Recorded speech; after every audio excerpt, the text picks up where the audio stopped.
thanks so much for being on our podcast. My pleasure. Super excited Thanks to have you here. Yeah, we're going to dive into who you are, Spartan Media, and all of the tips that everyone's craving about when it comes to being seen and being discovered through Google. Sounds great. So let's start with a little bit of story. So how did you go from being in the military and then becoming a marketing expert? That seems like a big jump. It is. So I served in the Marine Corps. I was in the infantry, so not really any kind of logical transition there. But at the time, I was planning on starting a business in a totally unrelated industry. It was going to be in the manufacturing space. And that gave me a really good opportunity to learn why everybody says not to do business with family. So that didn't go well. Everything really went off kind of like a complete dumpster fire. And then from there, I got out, got my first job. I actually went back to my original town that I grew up in, went back there, moved in, and started applying for jobs. So one of the first places I found, they're like, look, we're not hiring, but if you want to come down and drop off a resume, drop off maybe some samples of your work, we're happy to take a look at it. Now, the stuff that I had, like none of it was actual commercial work. It wasn't anything I had ever done for a client. It was just some stuff that I had done to teach myself how to do design. Like I was always an artistic kid. I drew a lot, but I had no real experience in the marketing industry in any way.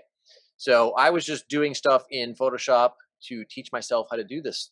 And I went down there, showed them some of the work I had done, and they ended up, despite claiming not to have any available positions, they went ahead and hired me on the spot.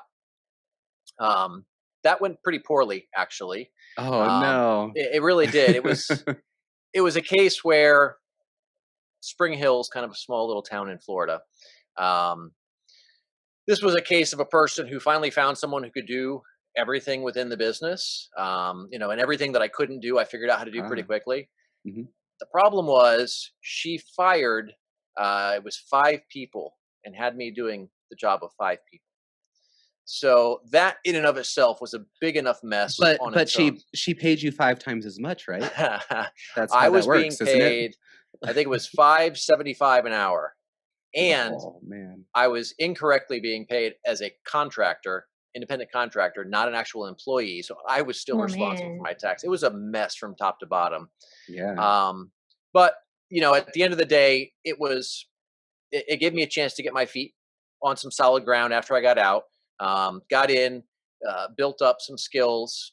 Kind of the straw that broke the camel's back was when customers would start coming in, and when she would want to work with them, and they would tell her, well, no, we'll just work with Jeremy. I know you're the owner, but he's the one we've been working with. He knows what we need.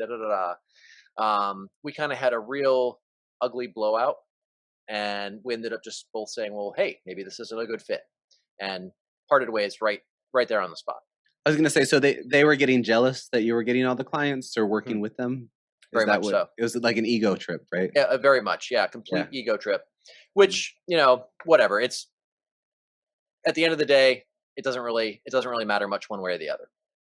So from there, I ended up looking around. I went home, and this was long enough ago that we had the classified ads. Don't know if they still exist, if anyone still reads classified ads, but that's where you used to find your job listings, right? So you'd open up the paper, and every day they'd have the job listings in there. And I found this job that looked interesting. I had no idea what it was. You've probably seen these job ads that doesn't really tell you exactly what it is, but it makes a lot of really interesting promises. So I was like, well, let's give this a run. Went down there. Turned out it was actually sales for a software company. I've later found out the company was owned by the Church of Scientology. So it was a really interesting experience. They had this process for sales so buttoned up that, like, let's say you're talking to somebody and you're going through this conversation, and based on what you said, I could pick up the other end of that phone and almost verbatim say the same words that were going to come out of their mouth next. Like, they had the process so refined. It was really impressive. It was scary how smart they were. But yeah, it was fascinating. It was actually as toxic of a work environment as it was in many ways, it was actually one of my favorite jobs. This was back during the dot-com bubble. So there was a lot of emphasis on tech. Now, for the most part, we're all kind of ingrained in this world, right? We've all got internet. We're all using our phones. We've all got all these devices where, most of us have a website. Even if we don't have a business, we probably have a personal brand website. None of that stuff was common back then. So I got to be at the very forefront of technology, and I got to learn a lot about business, a lot about sales, meet a lot of really cool people. And from there, I eventually decided that this wasn't a good fit for me, and ended up finding this job that it was an agency, and they were looking for somebody with several years of experience, also a degree in the field.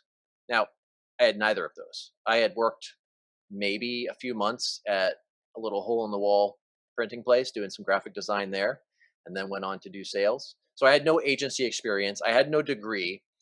In fact, I actually left high school before I graduated to go into the Marine Corps.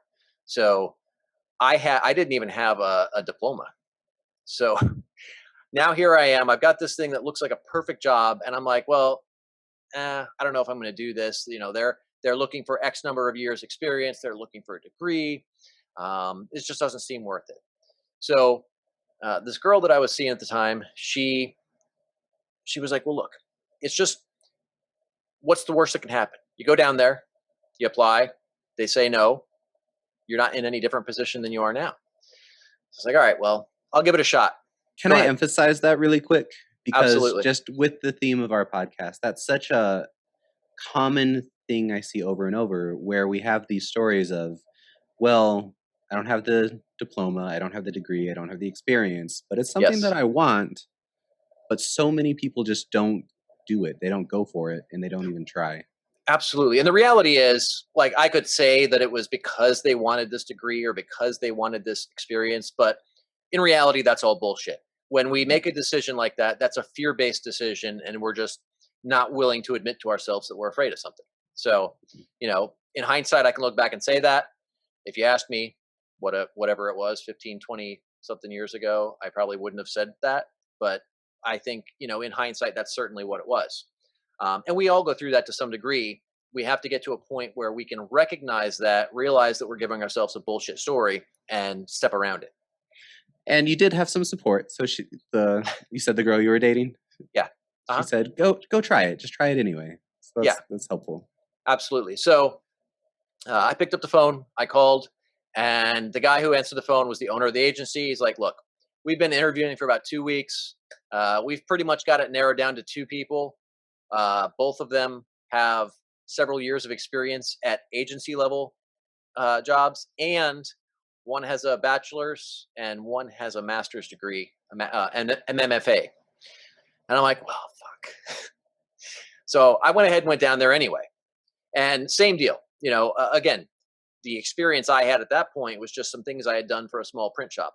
So I walked in there with pretty much just stuff I had done on my own, just to continue teaching myself. And as we're having these conversations, he's like, well, why did you do this way? And why is this composed here? And explain this concept to me. And as I'm explaining things to him, he had this completely puzzled look on his face. And I guess he could tell that I kind of picked up on that. And he's like, do you know why I'm asking you the questions that I'm asking you? And I was like, well, like, to see if I know what I'm doing. He's like, no, I already know that you know what you're doing based on this. But I'm asking you the questions to understand if you understand why you're doing what you're doing, because the answers that you've been giving me so far are what I would expect out of somebody with a master's in fine arts degree. And like, you're all self-taught with that, and that makes that even more impressive. And he's like, so what I'm going to do is go ahead and offer you the job right now. And I was there for several years from that point. That was one of my favorite jobs. The guy was just a wealth of knowledge. He had been in the advertising industry for over 40 years. And he was just kind of coming back down to Spring Hill to wind out the last few years before retirement. And, I learned so much from the guy. He was a brilliant person, just the kind of person that wanted to mentor people. And it was just one of the most powerful experiences in my career. So that was the outcome of what I thought was going to go nowhere.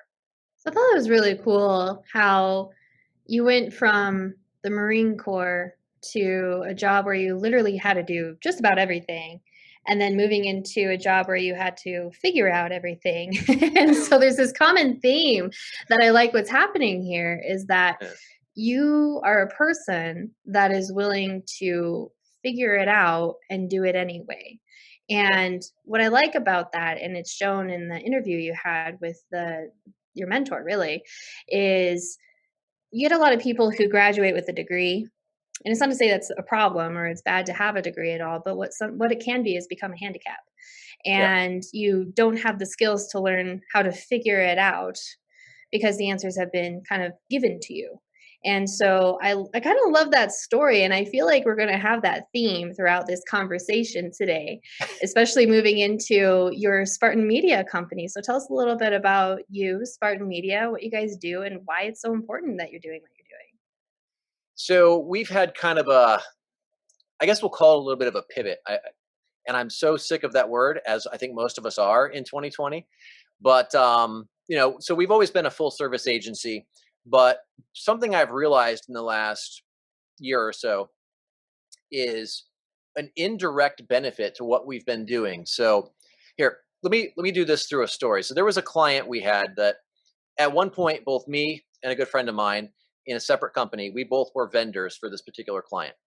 And that client had some serious challenges, some serious they made some big mistakes, ended up having a nightmare of a business situation. They had a bunch of franchisees that were walking away from the organization. They were facing a class action lawsuit. They had all kinds of reputation management issues online. And basically, their whole world was falling apart. Right before that happened, my friend had sold off his company and came and worked for this client, just took a job in house. Then all of this chaos happened, and he's basically sitting here thinking, wow, did I really make the right choice here? Basically everything's falling apart. What ended up happening was the founder stepped down because it had become such a toxic environment and all of the franchisees hated him. So he had to get out of the picture and put somebody else in charge in order for them to ever have a chance of trying to regain traction and have a solid working relationship with any of their franchisees. So he did that. My friend stepped up, took over as the CEO. And over time, as a result of the marketing that we were doing, he went from basically being nobody in that industry. No one had ever heard of him. He had no experience, no authority. Basically, he was just a brand new guy as far as everyone was concerned. As a result of what we were doing through all the marketing efforts, we're getting articles for him placed in various publications. We're getting him featured in the media, on the news, getting him all kinds of exposure and positioning him as the expert. Over time, what happened was he became one of the leaders in that industry. So much so that last year, he and I were actually in DC together. He's up there lobbying Congress on behalf of his industry. So what we've started doing lately is basically taking that and turning it around. So now we're kind of offering that authority building as a service, because that's a huge differentiator for people. You come into a thing and you could talk about all the features and benefits. That's like 1990s style selling. It doesn't really work anymore. But you come in and you're an authority. Somebody goes and Googles your name, and you're in Forbes and you're an entrepreneur and you're on the news and you're all over the place. What you say carries a lot more weight. You're able to command higher prices. You're able to be the person that people want to reach out and have on the podcast, or have come out and speak on the news, or come and speak at their events. So that's something we've been focusing on a lot, because a little bit of backstory here, the process that we use for that is what I used when I had a health crisis. Anastasia, I know you and I have talked a lot about this over the last few years, but I had a health crisis that almost killed me a few years ago. And for the first 2 years of that, I was pretty much bedridden. I was either laying on the couch or lying in the bed, literally praying to die. And so that completely decimated my finances, completely decimated my business. I went down to pretty much zero. Everything was just upside down. I was racking up debt because I was just trying to stay alive. And eventually, once I got back at it, while I'm still going through this health stuff, I figured that I'm not going to be able to do this on my own the way that I had before, right? I've always been able to kind of outwork everybody. I've always been able to hustle and grind and do all the things that I needed to do to outwork everyone and crush it and get to the top. Problem was, I was still in massive pain. I was still tired. I was still completely beat, and I just didn't have the energy to do the stuff that I had previously done. So I had to find a different approach. So what I did was I started tapping into my network. I started leveraging my relationships and started being quickly elevated myself, because I had a period of 2 years where basically nothing happened. So now there's no case studies, there's no portfolio, there's nothing that I can refer to as, hey, here's what we've done. I'm completely starting over. Nobody's heard of me at this point. Yeah, and in Um, marketing, it's important to have that, recent relevance and case studies for sure. So that is a absolutely. challenge. Yeah. So what I did was I worked my way up very quickly and developed a process to where I could become an authority in my industry. And as a result of that, I was featured in numerous publications, initially just in the SEO industry, and then that worked its way into, tier one pubs like Forbes and Entrepreneur and things like that. And then started speaking at events, being featured on the news, and just kind of continued that. And, that's the same process that we're using now for this authority building. Obviously, there's been some improvements and some refining along the way, but that's where that whole thing came from. It was something that was born out of necessity. I used it when I had to rebuild from less than zero, and that's where we are today. So another theme in there that I want to point Hmm. out again is that even though there's all these obstacles and hurdles coming, whether it's an over demanding boss or a really interesting job market to a health crisis, is that everything, as Murray Forleo says, everything is figure outable. Yes. And you are definitely showing that as a theme throughout everything. And that's so great because our podcast is all about saying, I don't know what the fuck I'm doing.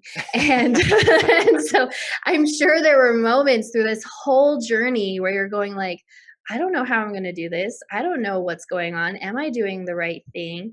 So like tell us a little bit about what was kind of that repeating energy or that thought that you had that did keep you going, that helped you just keep plugging along even though this may not be the right track for you.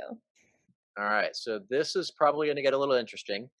Um, there's parts of this story that I've only shared with a few people. I don't know if I've even told you about this yet. But so a lot of this comes down to mindset. We're all going to have ups and downs in life. There's a great book that this comes into play later in my story, but there's a great book that I picked up recently, and you and I talked about this several times. Um, Guy by the name of David Goggins, absolute beast. Um, this is a book that I listen to regularly. I do the audio version of his book when I'm going through a particularly challenging time, which, given what I'm going through, I've still got these health challenges. I listen to it a lot. But there's a particular line. Have you listened to it yet, by the way, Anastasia? No, I've never even heard of it. Have Oh you, my God. David? Yeah, we're all okay. It's going All to be right. in No, the I show haven't. links Yeah. below, So yeah, we'll everybody. put that in the show Yes. notes for sure. Yeah. So there's a particular line in there where he kind of gets on, and it's literally like the first 20 seconds of the book. So I already know that it's totally cool to curse here, so this will be fine. But so there's a little bit of talking about it doesn't matter, blah blah blah, this that and the other thing, and then he says, as soon as you realize that life is going to fuck you up, you can start preparing for that. And I was like, holy shit, like this is my people right here. And that this guy has been through, I've been through a lot. He's probably been through more than I have. And that's saying a lot. But as I was going through this, um, I realized that you have to have a purpose. It's not just about the money. It's not just about, you know, being the guy who's standing up on stage and everybody's cheering for, or any of that bullshit. Like, you have to have a stronger driving mission behind you. And that concept didn't come to me all at once. It came to me kind of over a period of time. In the beginning of this health crisis, I had this just crushing massive pain from head to toe. And it was so bad to the point where I would be, lying there on the couch or lying in bed, and like, I'm not kidding when I say praying for God to just fucking kill me. And that, I don't know if any of you have been in that kind of a situation before, but it gets dark really fast. And over a period of time, it gets incredibly dark. And at this point, we've been going through this for about 6 years now. So I basically, I have guns all over my house. Like wherever you look, you're generally going to find a gun. And as I'm going through this massive pain and no idea what it is or when it's going to end, and then I'm walking around and everywhere I look, I see guns. I'm like, well, not that I want to kill myself, but like that would be an easy way out. That would be an easy way to end all of this pain. And it got so bad to the point where I actually disassembled every weapon in my house and tossed them into a giant duffel bag. And I called a friend of mine, another veteran, and I said, look, I'm not saying we need to be worried, but I might be calling you and asking you to come pick up this bag and store it at your house for a little while. Kind of dealt with these thoughts for a little while. And then around that time, a guy that I served with, who was without question one of the toughest people I've ever met, ended up taking his life. And this was just like I saw that as a bit of a sign.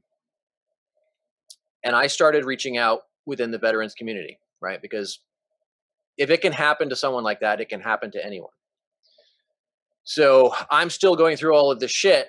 And then I started, I would start posting this motivational content, just things for people who are struggling, things for people who are going through a difficult time. And part of it was for me, part of it was for other people. And I didn't really know if I was having any effect. I didn't know if it was doing anything for anyone except me. But over time, several months later, people started reaching out to me. And they're like, look, you have no idea, like, how much your posts have impacted me. Like I was having this terrible time. And then, I saw this and it kind of made me rethink things, blah, blah, blah. And then I started kind of passing my number out to other veterans. Within the veterans community, my phone number is basically just passed out. Everyone knows they have free reign to pass that out to anyone who's struggling. I often will just give it out in a post, right? Like you'll see it a lot of times around Veterans Day or Thanksgiving or whatever. Here you need to do something. If you're having a problem, reach out to someone. And for fuck's sakes, if you don't have someone to reach out to, here's my fucking phone number. Call me, right? Like I would post things like this. And then it started to become a thing where everybody just knew this and everybody just reached out. And there was a time when a guy who I went to high school with reached out to me. And he told me about a guy, one of his employees, who had just gotten back from Iraq.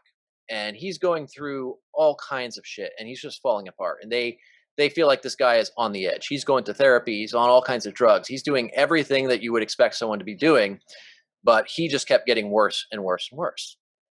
So my buddy reaches out and he's like, look, here's what's going on. I don't know what to do. Like he's seen all the therapists, like we've sent him their company had great insurance. They've done everything and nothing's working.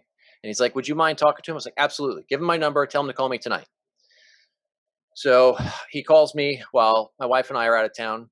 And I walked outside. He and I were on the phone for about 4 hours. And I've got my phone set to where after a certain time, it goes into do not disturb mode. So he and we got wrapped up with our call. I went back in and I'm having dinner. And it's, 10, 11 o'clock at night at this point.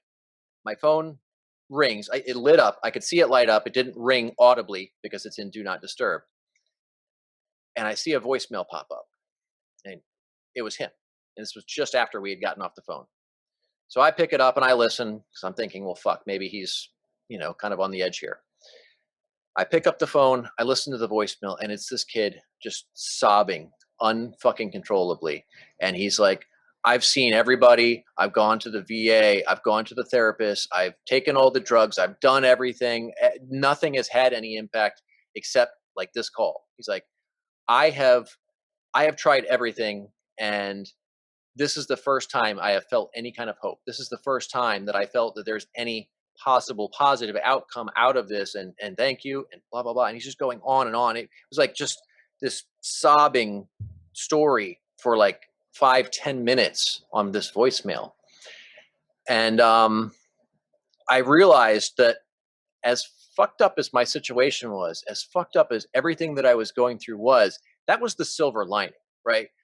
Had this not happened, had my friend not taken his life, had I not been in this massive pain and got to a point where I understood how people chose to take their lives, I would likely have not gone down this path where I'm out here helping all of these veterans, out here supporting and reaching out and doing all of this stuff. So that became a bit of a purpose. So everything that I'm doing serves to highlight, what other veterans can do, that they can go on and regardless of what's going on in their life, that they can go on, accomplish bigger things, overcome whatever they're going through.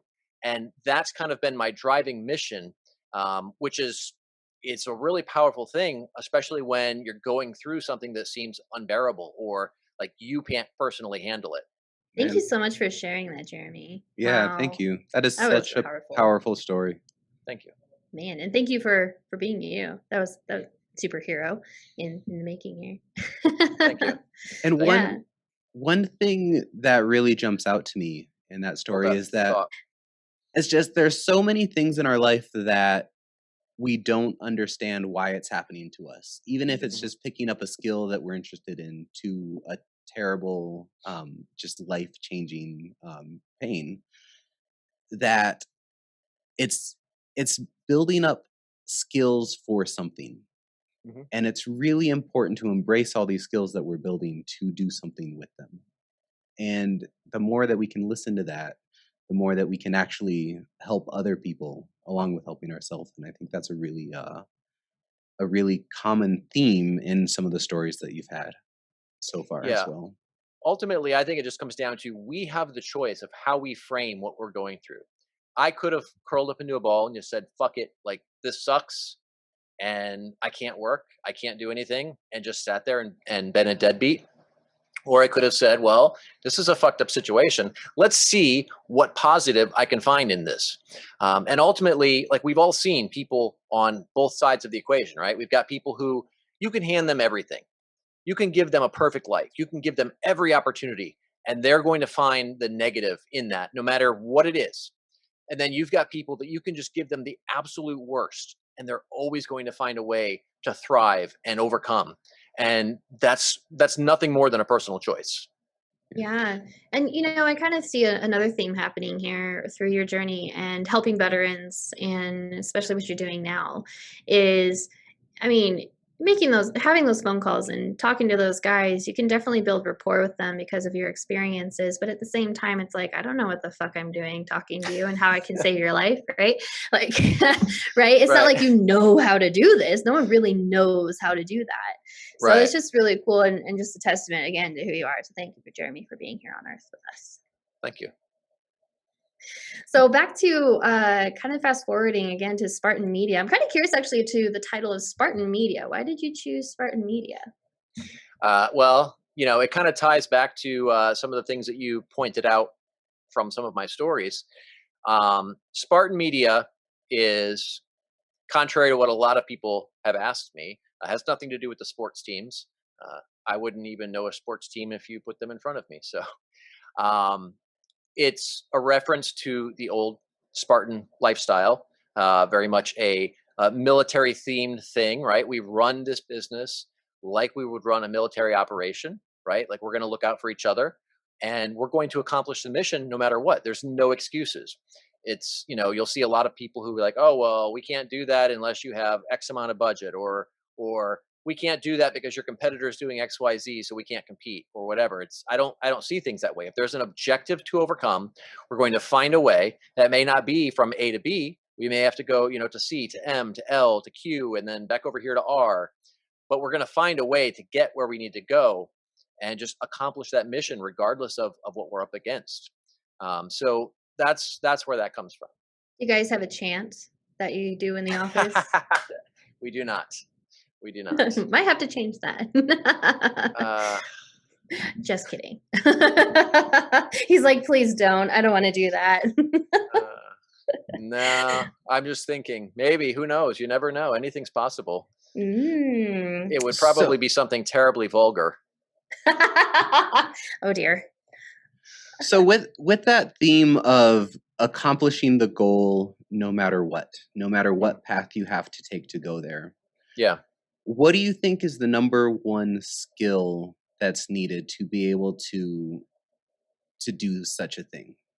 If that Again, question makes sense. yeah, it's all going to come down to mindset again. And I use mindset in kind of a broad general sense, right? Not a specific, not like mindset purely from a positivity perspective or purely from a creativity perspective, just general mindset to overcome adversity. Sometimes adversity could be as simple as you got told no on a sales call, or adversity could be you're fucking lying there dying and you need to get up and do what you need to do. But I think the ability to overcome adversity is dramatically lacking in people today, because I mean the reality is we've got a really great world. We don't have to worry about being killed for the most part. We don't have to worry about starving. I mean, even the poorest people in America tend to be overweight, tend to have plenty of food. They've got a TV, they've got cable, they've got Netflix, they've got a computer, they've got all this stuff. So I don't think people in this country generally understand real adversity. Go spend some time in a third world country. Go walk around Mexico or Bosnia, and you're going to have a totally different perspective of how difficult your life really is. A lot of people don't understand what they're capable of because they've never really faced real adversity. They'll try something a little bit, and if it doesn't work out, they back right up. We have to be comfortable going out, trying things, knowing that we're going to suck at first, and anything worth doing is worth doing poorly until you're able to get good at it. So when we can approach things with that mindset, knowing that, yeah, it's going to be uncomfortable, I'm probably going to feel that way for a while, but I'm okay with that. That's where you start to see the growth. Let me circle back kind of a little bit on some of the military stuff, because we saw this a lot there. Everybody always thought the things that we did was, super cool. And, they'd see the poster of the Marine with the rope and the rifle, and he's doing all the cool shit. And, you'd get these guys that would go and they'd want to go be a Marine, or they'd want to go be a Navy SEAL, because they look at the glamorous side of it, but they don't look at what actually goes into that. So all that shit is cool and sexy when you're looking at a poster and you're sitting there, on your couch eating Cheetos. It's a lot different when it's 3 o'clock in the morning, you haven't eaten in 2 days, and you're lying prone in a swamp to do an ambush, and mosquitoes are crawling up your ass, and everything sucks, and you're cold, and you're trying to stay awake. It's a totally different world. So because most people have never gone through any kind of challenges like that, and not just physical, but physical, mental, whatever, because they haven't gone through that, they don't really have the opportunity to understand what they're actually capable of. All of us can do so much more than we realize. Thank you. And I think I think Dave and I both agree with that. And today people are extremely comfortable and don't have to stretch themselves too far to get really a lot of at least material items that they're wanting, or to have that comfortable lifestyle. And to be able to really go for a vision or a dream does take that uncomfortable situation that you got to get through. I'd like to say this one thing. It's like you have an obstacle. You can't go over it. You can't go around it. You can't dig under it. You can run away from it.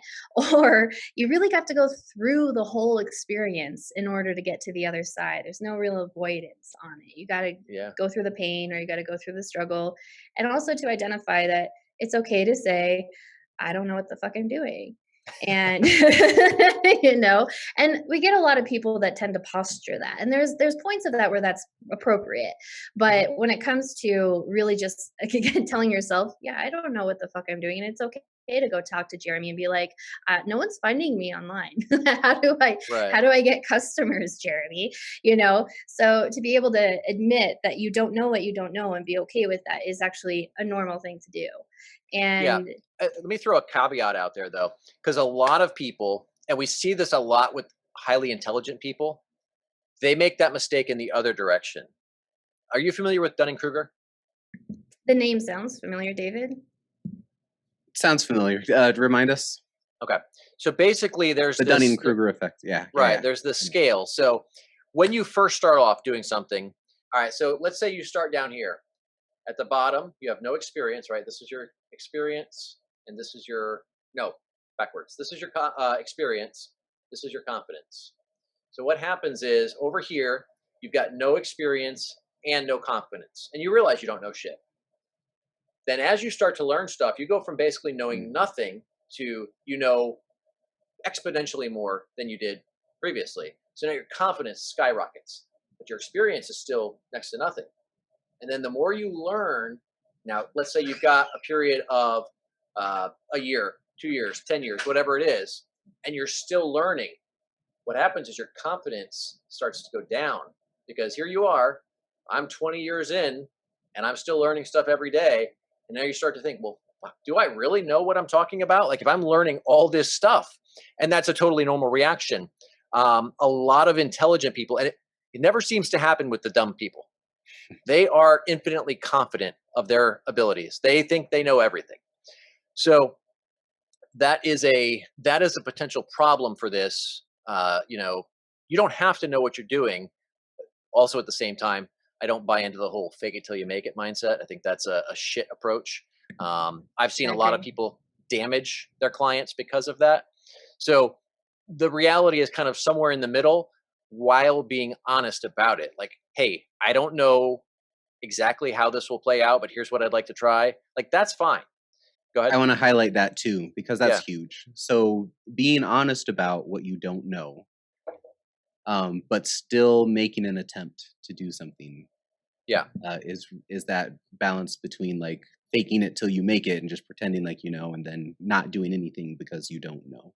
Exactly. And this is where it's really critical to have the right network of people, right? I've got a number of people who, depending on what the topic is, I can reach out to them and be like, here's what's going on. Here's what I'm thinking. What's your perception of the reality of this? Because I'm going to think one thing, someone else is going to think another thing, and an objective third party person can see things that I can't. So I've got people that I can reach out to and get an objective answer as to what's really going on. Am I overthinking this? Because I have a tendency to do that. If, something happens, I tend to read the worst into a situation. Oh, well, this happened because that person hates me. Well, no, probably not. They probably just had a meeting that ran long and had nothing to do with me. So having a good trusted network of people around you can help you to fill in those gaps and get a good gauge as to whether you're actually seeing things correctly. Like, do you really know what you're doing, or do you not? Or are you underselling yourself? I think that's really key because, what I find, in the speaker world and the author world, there tends to be a lot of ego because you're seen usually visually, you're on stage, people are applauding you literally. And so you tend to like kind of get this big head in a way. And I tend to find at least in that industry, those who are really active in that, they have a very hard time asking for help. And so Yes. you could get like I remember for me, I had a couple of years where there like PR was crazy. I was on stages, I was everywhere. But, the income wasn't really quite coming in where it needed to be at all. And so, but for me, I was like people just kept telling me just keep going, just keep going, just keep going, perseverance will be fine. And it's like Uh-huh. no. So I had to literally just be like finally coming to the awareness that this was not working and I had to make money and I had to ask for help. So, can you kind of give a little bit of advice to our listeners and viewers here? When and or how are you to identify, okay, this isn't working. I really need to ask for help and get that courage to ask for help. Do you have any tips on that for those who are listening and watching? Yeah. So there's a few. First of all, like, you're never going to know everything. You're never going to know enough, for that matter. Like, there's always more information that you could have to make a better decision. But the reality is we just need to act, and we're probably going to make some bad decisions, but we also need to be consistently, and this is where most people get it wrong, is they wait till there's a huge problem. Oh, I have no revenue coming in, nothing's lined up for the next 6 months, and I'm 3 months behind on my mortgage. Hey, let me reach out to somebody and see what I should do. No, dumbass, you should have reached out 3 months ago, 6 months ago. So the important thing, which ties back to what we talked about having the right network, is having the people that you trust around, and then, you know, having the courage to actually step up and ask. This is something, I talk about it a lot, about, the importance of mentors and peer. And it doesn't have, when I say mentor, it doesn't have to be like, this person up on a pedestal, like, for example, I'm in a group, it's a mastermind group, where we've got some absolute badasses in there. Kevin Harrington's one of the people in there, for Christ's sakes, right? But it doesn't have to be somebody on that level. It could be a peer. I mean, I know you and I have bounced ideas back and forth before, Anastasia. So it's Maybe more it's a you have bounced ideas. I listened. I don't know if I contribute a whole lot. There you go. but you have to have people around so that you can course correct in smaller increments earlier. You know, if you're trying to turn that ship at a 90-degree angle at the last minute, you're going to have a real bad day. But if you can spot that iceberg, 6 miles out and start to make a little turn here, it's a totally different world. So there's that side of it, but we have to get over ourselves when we're afraid to ask somebody. And this comes back to the whole veterans thing as well. People won't ask for help because they think it means that they're weak. It's bullshit, right? You need to have the courage to do it, because that means that you're actually more courageous, because you're going to step up and do this, right? It's the idiots who think that they know everything and they have to figure it all out themselves. And I say that in the lovingest way possible, because I've been there too. I know exactly what it's like to be that idiot. When you I think try we've to, all done that. yes, All of us here, anyway. Yeah.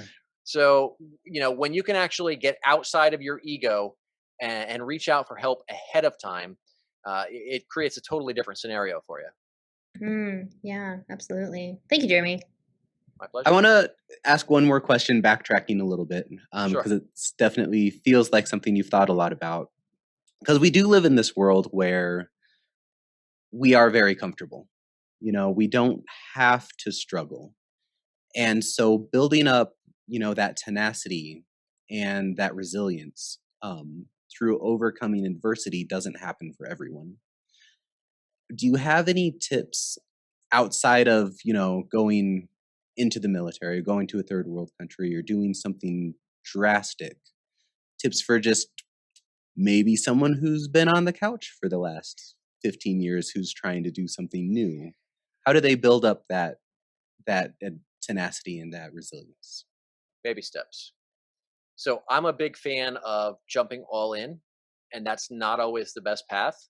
But that's always been my mindset. Like, I'm always going to, for example, I think it was last summer, I decided I was in the middle of some remodeling project at the house. And I've got this playlist of a bunch of military videos with some cool, music in the background. And I've got this playing while I'm working on this remodeling project. And I find myself in this weird headspace. So I'm like, well, I'm going to go for a run. Mind you, I haven't run in 6 years. I decided that the middle of summer in Florida, in the middle of the afternoon, after not eating breakfast or lunch, was a good time to go for this run. And I figured, this is going to suck.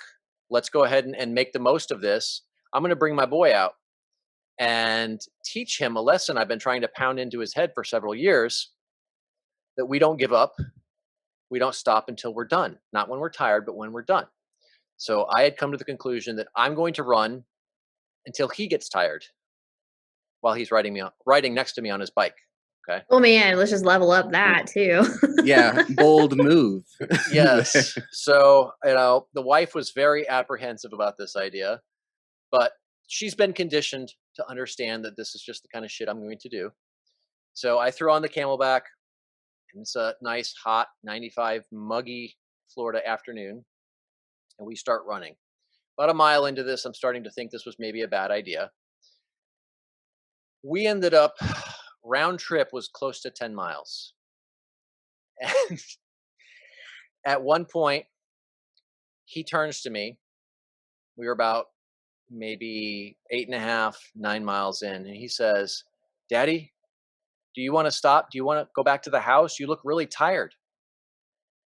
And I looked at him, and that was what I was waiting for. I wanted him to understand that. I said, "Buddy, I am tired. I'm exhausted. Everything hurts. I'm in massive pain. But we don't stop when we're tired. When do we stop?" And he gets this dejected look on his face, and he's like, "When we're done." I said, "All right, buddy."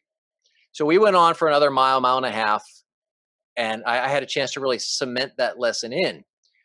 But for the average, more rational person, I think smaller baby steps are a better approach, because as you build up your tolerance, you'll be able to get to that point where you're becoming a lot stronger without burning yourself out or scaring yourself off. You'll see a lot of people do this with exercise or diets. They're like, well, fuck it, I'm going to go all in. We're going to throw out all the junk food and eat nothing but twigs and berries. And that lasts about 2 days. Same with the exercise. I'm going to go and jog 10 miles every day until I hit whatever my target weight is. No, you're not. You're going to run about a mile and then maybe half a mile the next day, and you're going to give up. And then be sore for the next 5 days because right, you didn't warm up. Exactly. But if you take smaller steps, and there's a lot of things you can do, it doesn't have to be a particular thing. It doesn't have to be exercise or something crazy. It could be a bunch of little things. When I take a shower in the morning, at the end of the shower, after running a hot shower, I will blast it on full cold and just stay in there with no hot water for probably 5 to 10 minutes. I did a thing one time where I went from a hot bath, about 45 minutes in a hot bath, and then plunged into an ice bath. There's little things you can do. You can start doing some exercise. You can start do things that make you uncomfortable, right? Like if you're a shy person, adversity for you might be talking to people. So walk up to a stranger on the street, have a conversation, start doing that regularly. If you're afraid to go after big goals, take some smaller goals, but incrementally ramp them up very quickly. And as you start to have these small wins, then you become more confident in what you're capable of, and you start to build that mental toughness.